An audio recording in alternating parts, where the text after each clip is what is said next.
जय हिंद। तो 13 दिसंबर 2001 दिल्ली की ठंडी सुबह, बाहर मौसम शांत था, लेकिन कुछ ही मिनटों बाद ऐसा होने वाला था जो पूरे भारत की राजनीति, सुरक्षा और भविष्य को हमेशा के लिए बदल देता है।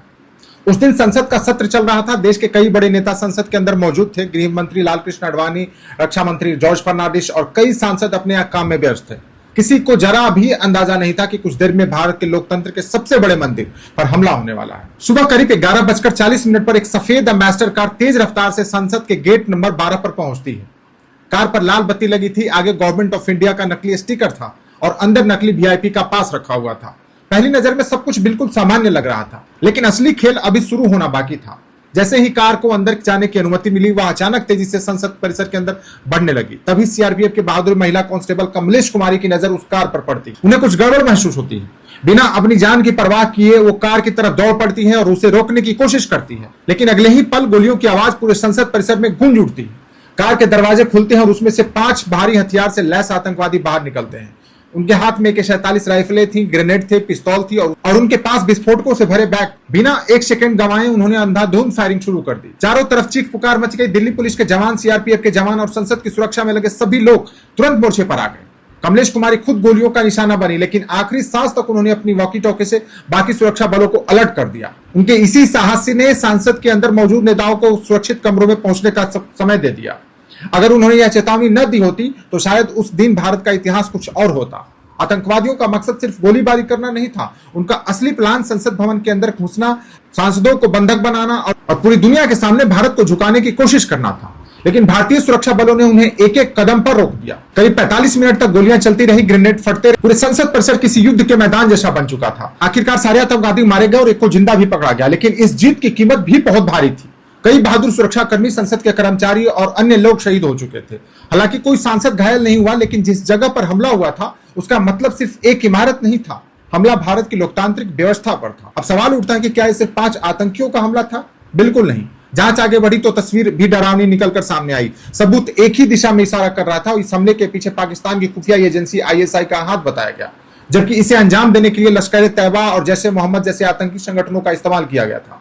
यानी सिर्फ एक टेरर अटैक नहीं था, बल्कि स्टेट स्पॉन्सर टेररिज्म का एक बड़ा उदाहरण था। मकसद साफ था, भारत के लोकतंत्र के दिल पर हमला करना और पूरे देश को डर के माहौल में धकेल देना। लेकिन इस कहानी की शुरुआत 13 दिसंबर 2001 से नहीं हुई थी। इसकी नींव तो कई साल पहले रखी जा चुकी। 1989 के बाद पाकिस्तान ने भारत के खिलाफ एक नई रणनीति अपनाई। सीधे युद्ध की जगह उसने आतंकवाद को हथियार बनाया। इसे अक्सर ब्लीड इंडिया विथ 1000 कट्स की रणनीति कहा जाता है। मतलब भारत पर एक साथ बड़ा हमला नहीं, बल्कि छोटे छोटे लगातार घाव देना। सीमा पार आतंकी कैंप बनाए गए, हजारों युवाओं को ट्रेनिंग दी गई, हथियार दिए गए और इन्हें भारत में घुसपैठ के लिए भेजा जाने लगा। पूरे 1990 का दशक भारत के लिए आतंकवादी हमलों, बम धमाकों और हिंसा का दौर बन गया था। फिर आया 1998। भारत ने पोखरण 2 परमाणु परीक्षण किया और खुद को खुलकर न्यूक्लियर पावर घोषित कर दिया। इसके कुछ ही समय बाद पाकिस्तान ने भी अपने परमाणु परीक्षण कर दिए। अब साउथ एशिया में 2 न्यूक्लियर आर्म कंट्री आमने सामने खड़ी थी। भारत के लिए परमाणु हथियार सुरक्षा का साधन थे, लेकिन पाकिस्तान के कुछ रणनीतिकारों को लगने लगा कि अब न्यूक्लियर वेपन्स की वजह से भारत कभी भी बड़ा जवाब देने की हिम्मत नहीं करेगा। उन्हें विश्वास हो गया था कि न्यूक्लियर शील्ड के पीछे छिपकर आतंकवाद जारी रखा जा सकता है। यही सबसे बड़ी गलतफहमी थी, जिसने आने वाले सालों में हालात और खतरनाक बना दिए। 1999 में कारगिल युद्ध हुआ। पाकिस्तान ने चोरी छिपे भारतीय चोटियों पर कब्जा करने की कोशिश की। भारतीय सेना ने अद्भुत साहस दिखाते हुए हर इंच जमीन वापस ले ली, लेकिन भारत ने नियंत्रण रेखा यानी कि LOC पार नहीं की। अंतर्राष्ट्रीय दबाव और परमाणु युद्ध के खतरे को देखते हुए भारत ने अपने सैन्य अभियान को सीमित रखा। पाकिस्तान के कुछ लोगों ने इसे अपनी रणनीतिक जीत समझ लिया। उन्हें लगा कि न्यूक्लियर वेपन्स की वजह से भारत हर बार खुद को रोक लेगा। यही सोच आगे चलकर और भी खतरनाक साबित हुई। फिर उसी साल दिसंबर में IC-814 विमान का अपहरण हुआ। यात्रियों की जान बचाने के लिए भारत को मजबूरी में कई आतंकवादियों को छोड़ना पड़ा, जिनमें सबसे बड़ा नाम था मसूद अजहर। पाकिस्तान पहुंचने के बाद उसने जैश-ए-मोहम्मद की स्थापना की। दूसरी तरफ पहले से ही लश्कर-ए-तैयबा सक्रिय था। दोनों संगठनों ने भारत के खिलाफ आतंकवाद को और तेज कर दिया। इसके बाद 2001 में आगरा शिखर सम्मेलन हुआ। उम्मीद थी कि दोनों देशों के रिश्ते सुधरेंगे, लेकिन बातचीत किसी ठोस नतीजे पर नहीं पहुंची। कुछ ही महीनों बाद जम्मू कश्मीर विधानसभा पर आत्मघाती हमला हुआ, जिसमें कई लोगों की जान चली गई। भारत लगातार चेतावनी दे रहा था कि अगर आतंकवाद नहीं रुका तो जवाब मिलेगा, लेकिन हालात बदलने के बजाय और बिगड़ते गए। और फिर आया 13 दिसंबर 2001, संसद पर हमला। इस बार भारत के सब्र का बांध टूट चुका था। उसी शाम प्रधानमंत्री अटल बिहारी वाजपेयी ने एक आपातकालीन बैठक बुलाई।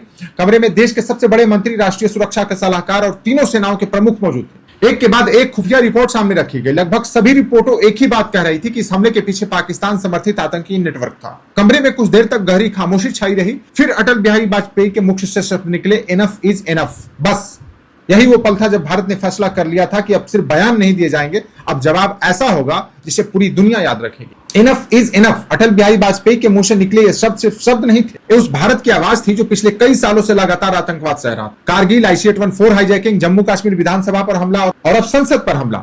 अब देश की धैर्य की सीमा खत्म हो चुकी थी। उसी रात प्राइम मिनिस्टर आवास से लेकर के रक्षा मंत्रालय तक एक के बाद एक मीटिंग शुरू हो गई। इंटेलिजेंस एजेंसियों की रिपोर्ट साफ बता रही थी कि हमला किसी अकेले आतंकी संगठन का नहीं, बल्कि पाकिस्तान में बैठे पूरे टेरर नेटवर्क का हिस्सा था। अब सवाल सिर्फ आतंकवाद का नहीं था, बल्कि भारत की सोवरेनिटी और नेशनल प्राइड का था। अगले कुछ दिनों में भारत ने सबसे पहले डिप्लोमेसी के जरिए पाकिस्तान पर दबाव बनाना शुरू किया। भारत ने पाकिस्तान में अपने हाई कमिश्नर को वापस बुला लिया गया।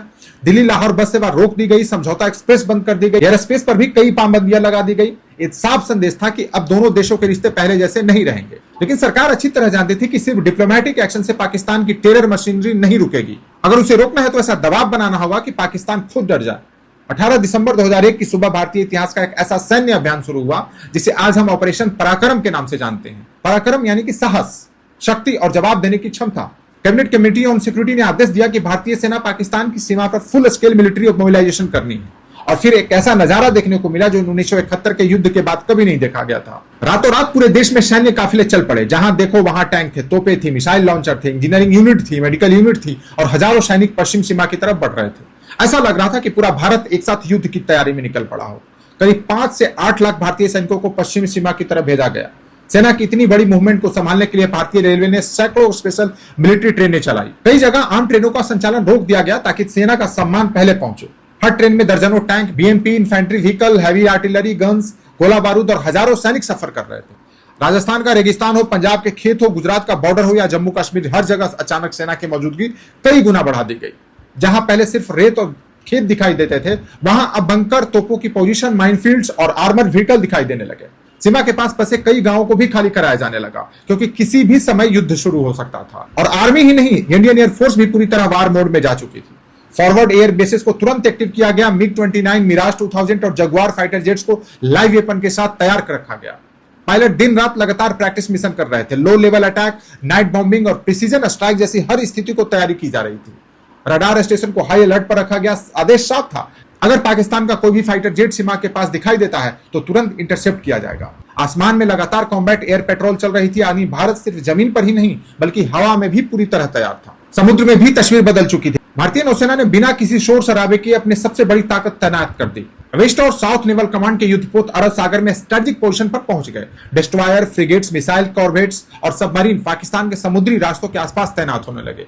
अगर युद्ध शुरू होता तो पाकिस्तान के सबसे बड़े बंदरगाह कराची की सप्लाई लाइंस कुछ ही समय में बंद की जा सकती। यानी भारत ने जमीन, हवा और समुद्र तीनों दिशाओं से पाकिस्तान पर ऐसा दबाव बना दिया था कि पूरी दुनिया की नजर साउथ एशिया पर टिक गई।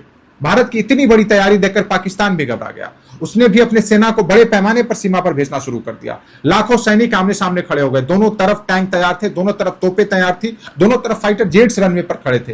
रेगिस्तान में माइनफील्ड्स बिछाए जाने लगे ताकि अगर युद्ध शुरू हो तो दुश्मन के टैंक आगे न बढ़ सके। कुछ ही हफ्तों में हालात ऐसे हो गए कि लगभग 10 लाख सैनिक सीमा पर आमने सामने खड़े थे। पूरी दुनिया को लगने लगा कि अब युद्ध बस शुरू होने वाला है। और सबसे डराने वाली बात यह थी कि इस बार दोनों देशों के पास न्यूक्लियर वेपन भी थे। अगर एक भी गलत फैसला होता तो इसका असर सिर्फ भारत और पाकिस्तान तक सीमित नहीं रहता, बल्कि पूरी दुनिया इसकी कीमत चुकाती। इसी दौरान भारतीय सेना प्रमुख जनरल एस पद्मनाभ ने प्रेस कॉन्फ्रेंस की। पत्रकारों ने उनसे पूछा कि अगर पाकिस्तान न्यूक्लियर वेपन इस्तेमाल करता है तो क्या होगा। जनरल का जवाब छोटा था, लेकिन पूरी दुनिया ने उसे ध्यान से सुना। उन्होंने कहा कि भारतीय सेना हर परिस्थिति के लिए तैयार है। इस बयान का मतलब साफ था कि भारत अब पीछे हटने वाला नहीं है। पाकिस्तान को भी समझ आने लगा था कि इस बार मामला सिर्फ चेतावनी तक सीमित नहीं रहेगा। लेकिन इस समय एक और बड़ा खिलाड़ी इस पूरे संकट में उतर चुका था, अमेरिका। 9/11 के बाद अमेरिका अफगानिस्तान में तालिबान और अलकायदा के खिलाफ युद्ध लड़ रहा था। उस समय पाकिस्तान अमेरिका के लिए एक महत्वपूर्ण सहयोगी था। अगर भारत और पाकिस्तान के बीच युद्ध शुरू हो जाता तो अमेरिका का पूरा अफगानिस्तान मिशन खतरे में पड़ सकता था। इसलिए वाशिंगटन लगातार दोनों देशों से संपर्क में था। एक तरफ भारत पर संयम रखने का दबाव था तो दूसरी तरफ पाकिस्तान से कहा जा रहा था कि अगर उसने आतंकवाद नहीं रोका तो हालात उसके हाथ से निकल जाएंगे। अंतर्राष्ट्रीय दबाव बढ़ता गया और आखिरकार 12 जनवरी 2002 को पाकिस्तान के राष्ट्रपति परवेज मुशर्रफ ने राष्ट्र के नाम संबोधित किया। उन्होंने कई आतंकी संगठनों पर प्रतिबंध लगाने की घोषणा की। जैसे मोहम्मद और लश्कर तैयबा के खिलाफ कार्रवाई का वादा किया और कहा कि पाकिस्तान की जमीन का इस्तेमाल आतंकवाद के लिए नहीं होने दिया जाएगा। दुनिया को लगा कि शायद अब तनाव कम हो जाएगा। भारत ने भी तुरंत युद्ध शुरू नहीं किया, लेकिन सवाल अब भी वही था कि क्या पाकिस्तान सच में बदल गया था या सिर्फ दुनिया को दिखाने के लिए एक किया गया वादा था। इस सवाल का जवाब कुछ ही महीनों बाद मिलने वाला था और इस जवाब ने पूरे भारत का खून फिर से खौला दिया। परवेज मुशर्रफ के भाषण के बाद पूरी दुनिया को लगा था कि शायद अब हालात सामान्य हो जाएंगे। भारत ने तुरंत हमला नहीं किया, लेकिन सवाल सिर्फ भाषण का नहीं था, सवाल भरोसे का था। क्या पाकिस्तान सच में आतंकवाद रोकने वाला था या फिर यह सिर्फ अंतर्राष्ट्रीय दबाव से बचने की एक चाल थी। भारत इंतजार कर रहा था, लेकिन सीमा पर खड़ी लाखों सैनिकों की फौज भी पूरी तरह तैयार थी। टैंक अपनी पोजीशन पर थे, फाइटर जेट्स रनवे पर खड़े थे, नौसेना अरब सागर में तैनात थी। बस एक आदेश का इंतजार था, लेकिन पाकिस्तान की सोच नहीं बदली। 14 मई 2002 को जम्मू के कालूचक में एक और खौफनाक आतंकी हमला हुआ। आतंकवादी ने भारतीय सेना की यूनिफॉर्म पहनकर आए और पहले उन्होंने एक बस पर अंधाधुंध फायरिंग की, फिर कालूचक आर्मी कैंप में घुस गए। वहां उन्होंने सैनिकों के परिवारों को भी नहीं छोड़ा। महिलाएं, बच्चे, जवान और आम नागरिक जिसने भी सामने आने की कोशिश की उसको गोली मार दी गई। इस हमले में 31 लोगों की जान चली गई। भारतीय सेना ने तीनों आतंकवादियों को मार गिराया, लेकिन पूरे देश में गुस्से की लहर दौड़ गई। लोगों को लगने लगा कि पाकिस्तान अपने किसी भी वादे पर अमल नहीं कर रहा। अगले ही दिन संसद में प्रधानमंत्री अटल बिहारी वाजपेयी ने साफ शब्दों में कहा कि अब आतंकवाद के खिलाफ निर्णायक कदम उठाना होगा। यह बयान सिर्फ संसद के लिए नहीं था, बल्कि पाकिस्तान के लिए भी एक संदेश था। इसके बाद भारतीय सेना के स्ट्राइक कॉर्प्स को आगे बढ़ने का आदेश मिला। राजस्थान के रेगिस्तान में टैंक अपनी अटैक पोजीशन में पहुंचने लगे। मिसाइल लॉन्चर तैयार हो गए। तोपों का मुंह सीमा की तरफ था। ऐसा लग रहा था कि अब युद्ध शुरू होने में सिर्फ कुछ घंटे बाकी है। लेकिन इसी समय दुनिया की सबसे बड़ी ताकतें लगातार सक्रिय हो गई। अमेरिका, रूस, ब्रिटेन और जापान लगातार भारत और पाकिस्तान से संपर्क में थे। पूरी दुनिया जानती थी कि अगर इस बार युद्ध शुरू हुआ तो यह सिर्फ एक कन्वेंशनल वार नहीं रहेगा। दोनों देशों के पास न्यूक्लियर वेपन्स थे। एक छोटी सी गलती भी करोड़ों लोगों की जिंदगी बदल सकती थी। इसलिए एक तरफ पाकिस्तान पर आतंकवाद रोकने पर दबाव डाला जा रहा था, तो दूसरी तरफ भारत से संयम रखने की अपील की जा रही थी। लेकिन पाकिस्तान ने तनाव कम करने के बजाय एक और उकसाने वाला कदम उठाया। उसने गौरी, गजनवी और अब्दाली जैसी बैलिस्टिक मिसाइलों का परीक्षण किया। ये सिर्फ मिसाइल टेस्ट नहीं थे, भारत के लिए एक सीधा संदेश था कि अगर हालात बिगड़े तो पाकिस्तान पीछे नहीं हटेगा। सीमा पर घुसपैठ भी जारी रही। कई इलाकों में लगातार फायरिंग होती रही। पाकिस्तान ने रणनीतिक रूप से महत्वपूर्ण लुंडा पोस्ट पर भी कब्जा कर लिया, जहां से घुसपैठ और गतिविधियों पर नजर रखी जा सकती। लेकिन इस बार भारत ने भी चुप नहीं बैठा। 29 जुलाई 2002 को कारगिल युद्ध के बाद पहली बार भारतीय वायुसेना ने एक बड़ा सैन्य संदेश दिया। मिराज 2000 फाइटर जेट्स ने दिन दहाड़े प्रिसीजन गाइडेड बॉम्ब का इस्तेमाल करते हुए लुंडा पोस्ट पर हमला किया। कुछ ही मिनटों में पाकिस्तान के कई बंकर तबाह हो गए। भारतीय सेना ने उस पोस्ट पर दोबारा नियंत्रण स्थापित किया और पाकिस्तान को भारी नुकसान उठाना पड़ा। यह सिर्फ एक टैक्टिकल स्ट्राइक नहीं थी, यह साफ संदेश था कि अगर जरूरत पड़ी तो भारत सैन्य ताकत इस्तेमाल करने से नहीं हिचकेगा। इस दौरान नियंत्रण रेखा यानी कि एलओसी पर भी भारतीय सेना लगातार अपनी स्थिति मजबूत करती रही। ऊंचे पहाड़ों पर मौजूद कई महत्वपूर्ण जगहों पर भारतीय सैनिकों ने बेहद कठिन परिस्थितियों में ऑपरेशन चलाए। बर्फ, कम ऑक्सीजन, माइनस तापमान के बीच भी भारतीय जवान रात के अंधेरे में चढ़ाई करते। कई रणनीतिक चोटियों पर भारत ने अपनी पकड़ मजबूत कर। इससे पाकिस्तान की सप्लाई लाइन और उसकी सैन्य गतिविधियों पर सीधा असर पड़ा। कई बार पाकिस्तान ने इन जगहों को वापस लेने की कोशिश की, लेकिन हर बार उसे भारी नुकसान उठाना पड़ा। धीरे धीरे पाकिस्तान को एहसास होने लगा कि कन्वेंशनल वार में भारत से मुकाबला करना उसके लिए महंगा साबित हो सकता है। उधर अमेरिका का रुख भी बदलने लगा था। 9/11 के बाद आतंकवाद के खिलाफ लड़ाई अमेरिका की सबसे बड़ी प्राथमिकता बन चुकी थी। अमेरिकी अधिकारियों ने पाकिस्तान को साफ शब्दों में कहा कि अगर सीमा पर आतंकवाद नहीं रुका तो भारत को रोकना मुश्किल होगा। पाकिस्तान को आतंकी प्रशिक्षण शिविरों को जानकारी तक दी गई और उन पर कार्रवाई करने का दबाव बढ़ाया गया। साथ ही यह भी साफ कर दिया गया कि बार बार न्यूक्लियर थ्रेट देना किसी समस्या का समाधान नहीं है। पाकिस्तान अब पहली बार खुद को अंतर्राष्ट्रीय स्तर पर अलग थलग महसूस करने लगा था। लेकिन इस लंबे सैन्य गतिरोध की कीमत भारत भी चुका रहा था। लगभग 10 महीने तक लाखों सैनिक सीमा पर तैनात रहे। इस पूरे मोबिलाइजेशन पर अरबों डॉलर का खर्च आया। सबसे दुखद बात यह थी कि बिना किसी बड़े युद्ध के भी भारत ने लगभग 800 सैनिक खो दिए। कई जवान माइन ब्लास्ट का शिकार हुए, कई दुर्घटनाओं में शहीद हुए और कई कठिन मौसम तथा ऊंचाई की वजह से अपनी जान गंवा बैठे। पूरे देश के लिए एक बेहद दर्दनाक दौर था। आखिरकार भारत को एक कठिन लेकिन रणनीतिक फैसला लेना पड़ा। अक्टूबर 2002 में रक्षा मंत्रालय ने स्ट्रेटेजिक रीडिप्लॉयमेंट की घोषणा की। इसका मतलब था कि सेना धीरे धीरे अपनी मूल तैनाती वाली जगहों पर लौटेगी, लेकिन सीमा पर सुरक्षा पूरी तरह मजबूत रहेगी।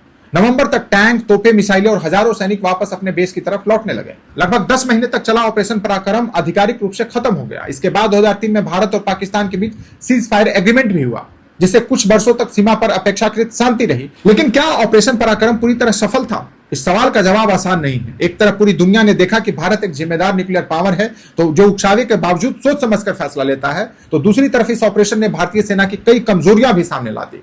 सबसे बड़ी समस्या थी सेना की मोबिलाइजेशन स्पीड। स्ट्राइक कॉर्प्स को सीमा तक पहुंचने में लगभग 3 से 4 हफ्ते लग गए। इतने समय में पाकिस्तान ने अपनी तैयारी मजबूत कर ली और अंतर्राष्ट्रीय शक्तियों को बीच में आने का मौका मिल गया। यही अनुभव आगे चलकर भारत की नई सैन्य रणनीति कोल्ड स्टार डॉक्ट्रिन की नींव बना, जिसका मकसद था कि भविष्य में किसी बड़े आतंकी हमले के बाद भारत कुछ हफ्तों नहीं बल्कि 48 से 72 घंटे के अंदर जवाब देने की स्थिति में हो। यही सोच आगे चलकर 2016 की सर्जिकल स्ट्राइक, 2019 की बालाकोट एयर स्ट्राइक और बाद के कई सैन्य अभियानों में भी दिखाई दी। ऑपरेशन पराक्रम सिर्फ एक मिलिट्री मोबिलाइजेशन नहीं था, यह भारत के स्ट्रेटेजिक थिंकिंग का टर्निंग पॉइंट था। इसने भारत को सिखाया कि सिर्फ ताकत होना काफी नहीं है, उस ताकत को सही समय पर इस्तेमाल करने की तैयारी भी उतनी जरूरी होती है। 10 महीने की तैनाती, अरबों का खर्च और सैकड़ों सैनिकों का बलिदान, एक कीमत बहुत बड़ी थी। लेकिन इसी अनुभव ने आने वाले वर्षों में भारत की सैन्य सोच को बदल दिया और भविष्य के जवाब कहीं ज्यादा तेज, सटीक और निर्णायक बन गए।